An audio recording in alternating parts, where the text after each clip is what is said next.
saffron, take it out from the slow flame, then add a bit, then spread it in a plate, add a bit jaggery, then make starry lines and sleeping lines, and then it will be squishy. But if you want, you can make some other shapes too. And then it's ready to eat up. If you want, you can add a bit kishmish or badam or kaju. And then it's ready to eat up.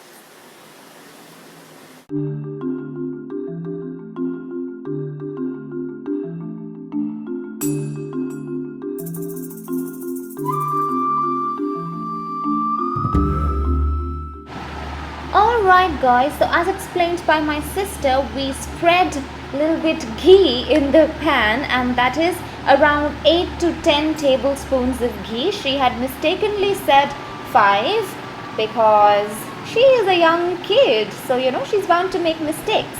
And then we've added flour, and then we are mixing the ghee and the flour thoroughly. So it looks like it has this doughish kind of a texture, but we need to make sure that the two are mixed thoroughly.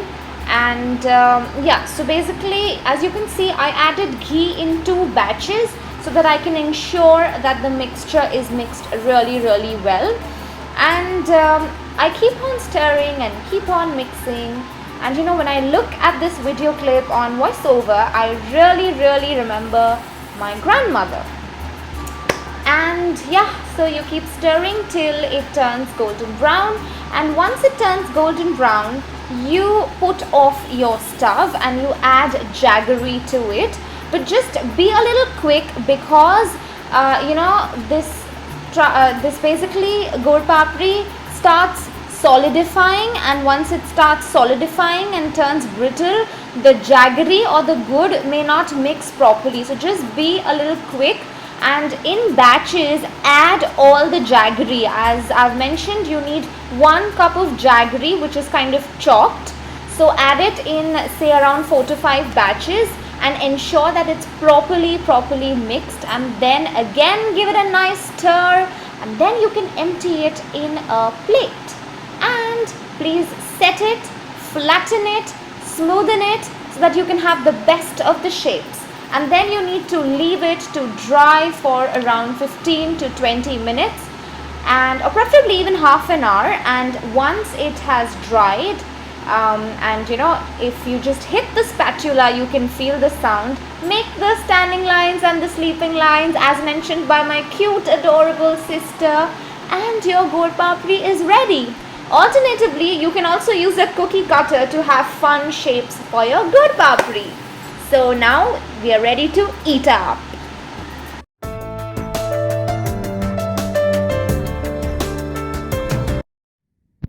Hi, today I'm going to tell you my grandma's recipe, which is rava shira.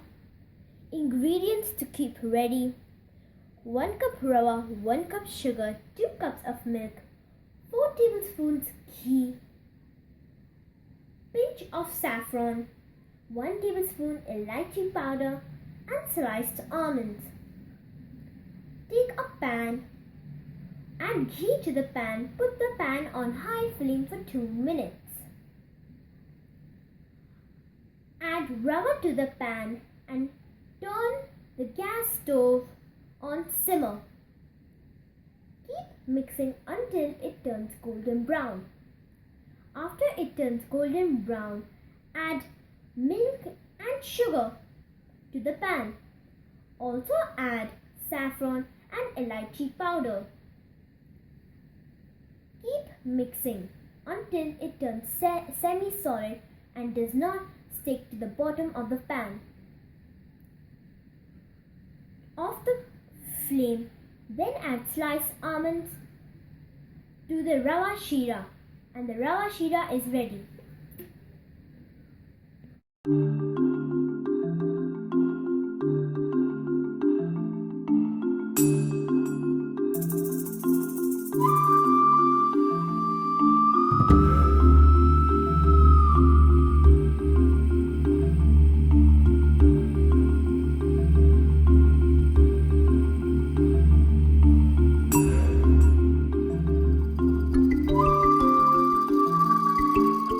So now let's get started. First of all, add the sugar into the milk and then put the milk to boil, and also add some saffron and the elaichi powder into the milk mixture and give it a nice stir as it boils on the stove. Also simultaneously take a pan and heat the ghee in the pan, and you can see the milk boiling and the ghee heating simultaneously. And now it's time to give the ghee a good stir as well, and also add a few raisins into the milk. So you're working with two things simultaneously, so you need to be quick and you also need to be alert. Now here we are adding the rava into the ghee and we are mixing it. Also be sure of taking all the rava from the side that sticks onto the edge of the pan.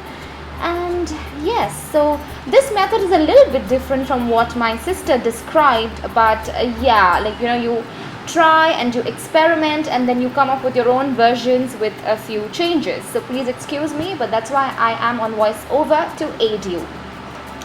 Now once you see that the rava and the ghee is thoroughly mixed, it's time for you to add the milk concoction into the rava and the ghee mixture.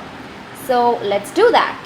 So here we are adding the milk. Now just be careful because it may get very bubbly, so you don't want to burn yourself. So just add the milk in say batches of 3 and also go on stirring it. Don't forget to pop out all those raisins outside the container into the pan. And now you need to wait till our shira attains the semi-solid texture, and also give it a stir time and again, but all you have to do is wait and watch.